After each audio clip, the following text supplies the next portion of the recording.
ಬಾಯಿ ಹುಣ್ಣು, mouth ulcer, ನಾಲ್ಗೆಯಲ್ಲಿ ಚಿಕ್ಕ ಚಿಕ್ಕದಾಗಿ ಗುಳ್ಳೆ ಥರ ಆಗ್ತಿರುತ್ತೆ, ನಾಲ್ಗೆ ಉರಿತಿರುತ್ತೆ, ಅಂದರೆ ಖಾರದ ಪದಾರ್ಥಗಳನ್ನ ತಿನ್ನೋಕ್ಕಾಗ್ತಾ ಇರಲ್ಲ. ಅದನ್ನ ಕಲರ್ ಥೆರಪಿ ಹಾಗೂ ಸೀಡ್ ಥೆರಪಿ ಮೂಲಕ ಹೇಗೆ ಸರಿ ಮಾಡ್ಕೊಳ್ಳೋದು ಅಂತ ಹೇಳ್ಕೊಡ್ತೀನಿ.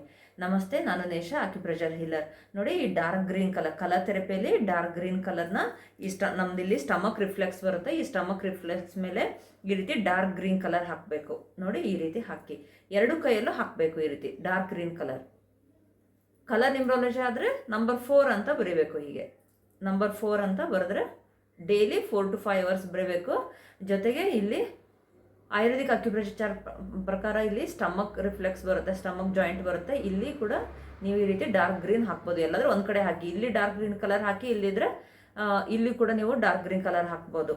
ನೋಡಿ, ಇಲ್ಲಿ ಹಾಕಿ, ಇವೆರಡು ಹಾಕಿ ಸಾಕು. ಜೊತೆಗೆ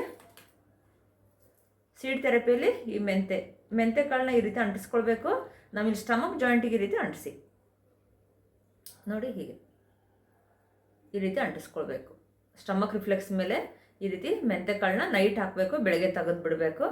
ಜೊತೆಗೆ ಫುಡ್ಡಲ್ಲಿ ಸ್ವಲ್ಪ ತಂಪು ಪದಾರ್ಥಗಳನ್ನ ತೊಗೊಳ್ಳಿ. ಮೂಲಂಗಿ ತಿನ್ಬೋದು, ಮೋಸಂಬಿ ಜ್ಯೂಸ್ ತೊಗೊಳ್ಬೋದು, ಮಸ್ಕ್ ಮೆಲನ್ ತೊಗೊಳ್ಬೋದು, ವಾಟರ್ ಮೆಲನ್ ಆಗಲಿ, ಅಥವಾ ಎಳ್ನೀರು ತೊಗೊಳ್ಬೋದು. ಆಮೇಲೆ ಮಧ್ಯಾಹ್ನ ಮಜ್ಜಿಗೆ ಕುಡಿಬೋದು.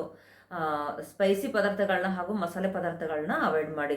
ದೇಹನ ತಂಪು ಮಾಡ್ಕೊಳ್ಳೋದಷ್ಟು ಬಾಯಿ ಹುಣ್ಣು, ಮೌತ್ ಅಲ್ಸರ್ ಇದೆಲ್ಲ ಕಡಿಮೆ ಆಗ್ತಾ ಬರುತ್ತೆ. Thank you.